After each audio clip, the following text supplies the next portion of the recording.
Vagón. Hago estas líneas en un momento terrible y de mucha tensión mental. Al caer la noche, sé que mi vida llegará a su ineludible final. Sin dinero, y ya acabada por completo la reserva de droga que lograba que mis días valieran un poco la pena, soy incapaz de soportar más este sufrimiento y volaré por la ventana de este ático hasta que mis huesos den contra el miserable suelo. No quiero que tengáis en mente que soy un cobarde o un salvaje por mi adicción a la morfina. Al terminar de leer estas líneas, que hice tan súbitamente, quizá podáis entender, ojalá en toda su extensión, el motivo por el que debo morir y olvidar. Fue en uno de los sitios más abiertos y desolados del Océano Pacífico, donde la embarcación de la que yo era tripulante fue alcanzada por el cazador de barcos alemán. Por ese entonces la Gran Guerra se hallaba en sus inicios, y las fuerzas marítimas de los hunos aún no habían alcanzado su decadencia posterior. Así que nuestro navío fue capturado según las convenciones y su tripulación tratada con la consideración y el respeto debidos a cualquier prisionero de guerra. En efecto, la disciplina de nuestros captores era tan laxa que una semana más tarde logró escapar en una pequeña embarcación con provisiones y agua para varios días. Cuando el fin estaba libre y con las ataduras cortadas, no sabía mucho dónde me encontraba. No siendo un navegante experimentado, tan solo podía suponer someramente por el sol y las estrellas que estaba debajo de la línea del Ecuador. No sabía mi longitud y no había tierra a la vista, ni costas ni islas. El tiempo permanecía sereno, y durante una innumerable cantidad de días divagué bajo el sol caliente y sin rumbo, deseando el paso de un barco o la llegada a las playas de una tierra habitada. Pero ni tierra ni barcos aparecían, y yo empecé a perder la compostura en mi soledad, en medio de aquella inmensa pendular de azul eterno. Todo cambió mientras aún estaba dormido. Jamás supe los detalles, ya que mi sueño, aunque intranquilo y lleno de ilusiones, fue constante. Cuando desperté, lo hice para hallarme medio hundido en una pantanosa extensión de infernal barro negro que me rodeaba en olas repetitivas hasta tan lejos como llegaba el ojo, y en el que mi embarcación se hallaba encallada a lo lejos. Si bien podría esperarse que mi primera reacción ante esa transformación asombrosa e inesperada del paisaje fuese la sorpresa, en realidad me hallaba más horrorizado que extrañado, ya que había en el aire y en el suelo podrido una atmósfera siniestra que me helaba hasta lo más profundo. La zona era un vertedero de cadáveres de peces corrompidos, así como de otras cosas menos descriptibles, que pude ver asomándome en el fango asqueroso de aquella llanura interminable. Tal vez no debiera tratar de describir con simples palabras la terrible abominación que parecía adueñarse del silencio absoluto y la estéril inmensidad. No había absolutamente nada al alcance del oído, ni de la vista, excepto una eternidad de limo negro, y a pesar de todo, la total quietud y la monotonía del paisaje me llenaban de un pánico indescriptible. El sol ardía en un firmamento que se me hizo casi negro, y su maligna ausencia de nubes, como reflejando los pantanos de tinta que había bajo mis pies. Mientras me arrastraba hacia el bote encallado, entendí que solo había una teoría que podía explicar mi situación. Debido a alguna catástrofe volcánica sin igual, parte del lecho marino debía haber emergido, revelando áreas que habían permanecido ocultas durante millones de años en las imposibles profundidades del océano. Tan enorme era la amplitud de esa tierra nueva alzada bajo mis pies, que por más que forzara el oído, no se oía el menor murmullo del oleaje. Tampoco se encontraba allí ninguna ave marina para alimentarse de los animales muertos. Durante varias horas permanecí pensando y reflexionando en el bote, que yacía de lado y prestaba una sombra ligera según el sol recorría el cielo. Al transcurrir el día, el suelo fue perdiendo poco a poco algo de fluidez, tornándose rápidamente lo bastante seco como para permitir viajar a través de él. Esa noche dormí, aunque muy poco, y al día siguiente preparé un paquete con provisiones necesarias para un viaje en busca del mar escondido, así como de un rescate factible. El tercer día descubrí que el suelo estaba lo suficientemente seco como para transitar con tranquilidad. El hedor a pescado era penetrante, pero me hallaba demasiado distraído en asuntos mucho más importantes como para preocuparme por aquello. Y decidido, me puse a andar hacia una meta invisible. Durante toda la jornada avancé siempre hacia el oeste, guiado por un montículo lejano que sobresalía sobre los demás salientes de aquel desierto ondulado. Aquella noche hice campamento y la mañana siguiente todavía estaba enfilado hacia el montículo, aunque parecía solo un poco más cercano que cuando lo había visto por primera vez. El cuarto día alcancé el pie del saliente al caer la tarde, que resultó ser mucho más elevado de lo que parecía a lo lejos. Tenía un valle delante, que hacía aún más hondo su relieve sobre la superficie. Infinitamente cansado para subir, me dormí a la sombra del promontorio. No tengo idea de por qué mis sueños fueron tan extravagantes esa noche, pero antes de que la luna menguante, maravillosamente deforme, se hubiese elevado demasiado sobre la llanura de Oriente, me encontraba desvelado, empapado en frío sudor, decidido a no dormir más. Las ilusiones de vida resultaban demasiado fuertes como para intentar resistirlas nuevamente, y el brillo de la luna entendí cuán idiota había sido al viajar durante el día. Sin el resplandor del sol ardiente, mi viaje hubiera sido menos agotador. De hecho, me sentí de nuevo lo suficientemente fuerte como para tomar la escalada que había descartado al atardecer. Recogiendo mis cosas, empecé a subir hacia la cima del promontorio. Ya he dicho que la monotonía eterna de la llanura ondulante producía un leve miedo en mí, pero creo que mi horror se vio acentuado cuando alcancé la cumbre del montículo y vi al otro lado un inmenso cañón o desempeñadero cuyas oscuras profundidades aún no iluminaba la luna. Me sentí como en el fin del mundo, mirando al borde de un caos impenetrable de eterna oscuridad. En mi pánico venían curiosos recuerdos del paraíso perdido y del terrible ascenso de Satán a través de lejanos territorios de tinieblas. Al elevarse más la luna, empecé a discernir que las cuestas del valle no resultaban tan rectas como había previsto.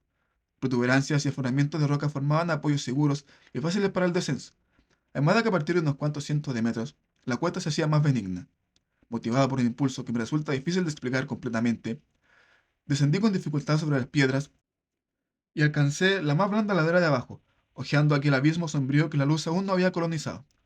Sobre todo, captó mi atención un objeto gigante, y particular de la opuesta ladera, que sería en vertical un centenar de metros más adelante. Un objeto que brillaba blancuzo gracias a los recién llegados rayos de la luz en alza. Era solamente una enorme pieza rocosa, como pronto pude comprobar, pero había tenido una clara noción de que su forma y ubicación no eran totalmente obra de la naturaleza.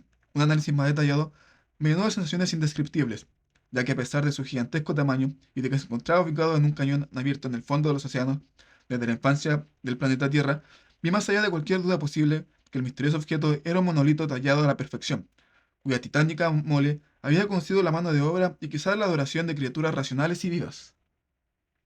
Confuso y lleno de miedo, aunque no sin cierto estremecimiento de placer propio de un aventurero o un científico, estudió sus alrededores con mayor detalle.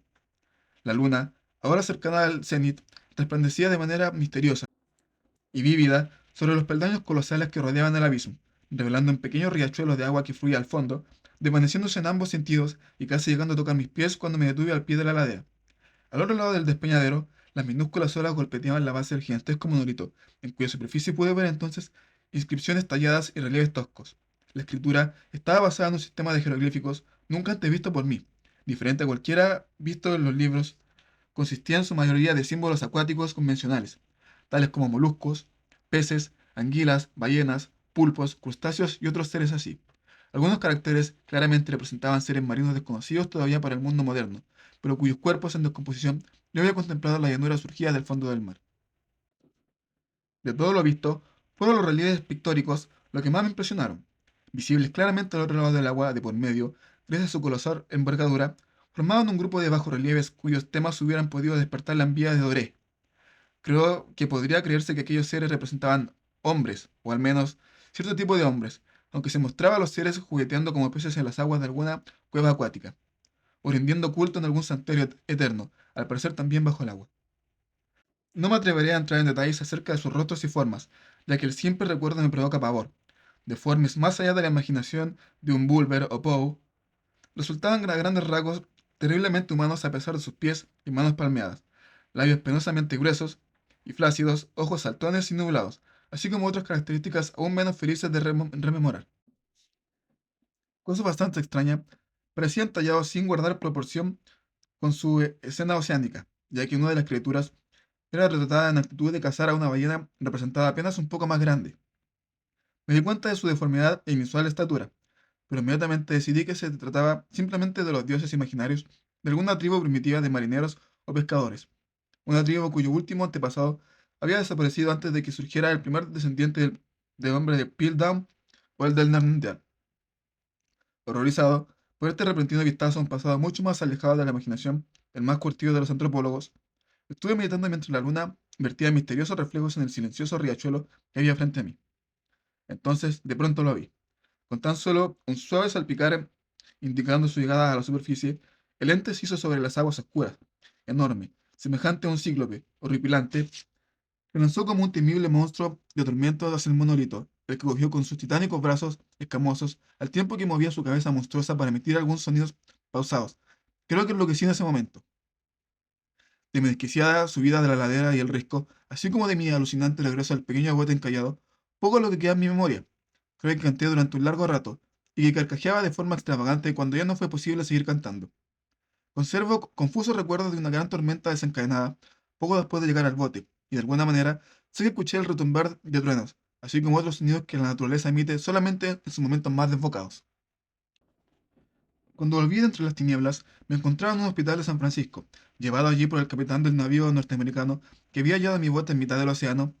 Había hablado mucho durante mi desvarío, pero supe después que había prestado poca atención a mis palabras. Mis rescatadores no conocían nada de tierras surgidas del Pacífico y no vi prudente insistir sobre cosas que estaba seguro no creerían. En cierta ocasión, visité a un famoso etnólogo y lo distraje con preguntas curiosas acerca de la antigua leyenda filistega de Dagón, el dios pez, pero entendiendo enseguida que era incorrigiblemente convencional, desistí de mi examen. Es al caer la noche sobre todo, cuando la luna es menguante y deforme, cuando veo al ser. Probé la morfina, pero la droga ha resultado ser solamente una solución fugaz y me ha apresado entre sus talones como esclavo, sin perspectiva de escape. Así que voy a dar fin a todo, habiendo transcrito una narración completa para el conocimiento o la soberbia diversión de mis colegas. Constantemente me pregunto si no habrá sido todo una fantasía, simplemente un monstruo de la calentura sufrida mientras yacía preso de la insolación y enajenado en el bote sin techo, tras mi escape del buque de guerra alemán. Eso me digo a mí mismo, pero siempre llega una horripilante y corpórea imagen a manera de respuesta. No puedo recordar el profundo mar sin sufrir escalofríos por los seres indescriptibles que puede que en este mismo momento estén arrastrándose y removiéndose en sus fondos pantanosos, adorando antiquísimos ídolos de piedra y cincelando sus propias y odiosas imágenes en obeliscos acuáticos de granito húmedo. Espero la hora en que surjan de entre las olas y hundir entre sus garras a los restos de una raza humana sin fuerza y menoscabeada por las guerras.